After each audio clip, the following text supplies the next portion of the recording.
And welcome to a brand new week of Capital Talk, a program we hope will have an impact on the future of Kenya. Now, more than ever, I'm Jeff Kanenge. Now, a brand new week means a brand new theme, and I'm sure many of you enjoyed the diplomats last week. And a couple of people asked me over the weekend, what about the spouses of diplomats? How about putting a couple of them on, find out what they do?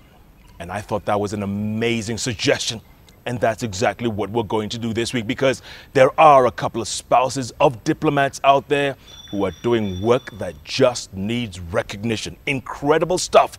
And this week, by the way, is a very significant week in the history of the tiny little nation known as Israel. The powerful nation celebrates 63 years since the nation was created. Imagine that, 1948. Well, the ambassador and his wife have been in town for more than 3 years, nearly 4 years, nearly 4 years. Came in the summer of '07. So you know they've experienced a milestone in this country's history. But I tell you, not only is the ambassador a busy man, his wife, you need to hear what she has done in the tiny, or rather the huge slum known as Korogocho. In fact, the kids there know her as Mama Korogocho. That's because she came here on a study mission. That's what she decided to use Korogocho as her intervention in her PhD. And I tell you, she has literally helped turn that slum around. In fact, they call it the soap and water diplomacy. Basic stuff, because she studied public health.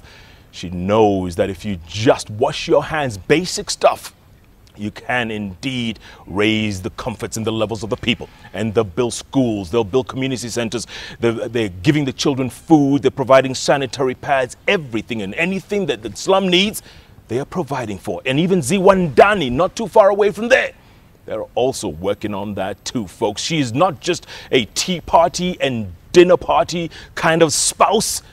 She's leading from the front, on the ground. Sit back, folks, on this Monday and listen to Mama Korogocho herself, Osnat Keidar. Hi. Osnat, good to see you. Good to see you. You know, the impression that a lot of people have about spouses' wives is that that's all you do. You know, you do tea parties, you do dinner parties, but you've been very active, haven't you? Yeah, I do tea parties and dinner parties as well, and I join my husband to these parties, and I love them. It's part of our, life. We've been in the diplomatic service for about 27 years. So, and it's our 4th posting, so we've been abroad quite often. So yeah, tea parties at home and in other places, national days, official dinners is part of it, and it's great fun. Yeah. But these ones you have all around the world. So I do that, of course, as part of my husband's job, and because I get to know great people like this, to socialize, which is important when you leave your family and friends back home. But you definitely need to do some other things in order to impact and know the Kenyan community and the life here. Yeah. When you first came to Nairobi, and then of course you were introduced to Korogocho, and you went there, what was your first impression? My first impression was a complete shock, because this kind of situation I've never seen in my life. Ever? I mean, I haven't been in other African countries before. So I could not visit any other slums that I know that are in Africa and sometimes in East Asia or in South America. I've never seen things like this. So for me, it was a total shock. Yeah. And that's why you decided something needed to be done. Yes, I decided that, if I'm already here and if I already want to do my PhD study anyway, and if the poor are really needy and I'm from the public health sector and focusing on health promotion, then I better do it here, so it will be a win-win situation. I can impact the life here, hopefully. I was not sure that I will be able at that time. There are many barriers on the way. And then progress with my PhD at the same time. Yeah, and you saw, Osnat, that it was pretty simple, right? I mean, soap and water, basic stuff. That can change lives, can't it? It can, definitely. When we first came to Korogocho, I did my study as part of being a visiting scholar in the African Population and Health Research Center, which is a research organization based in Upper Hill here in Nairobi. And I've been a visiting scholar there since we arrived in September. And this organization has been doing a lot of study and work in the 2 slums, Korogocho and Viwandani slums. So when we first went, we were not sure that we will focus on water in personal hygiene. We did a study to see what are the needs, what we call a needs assessment.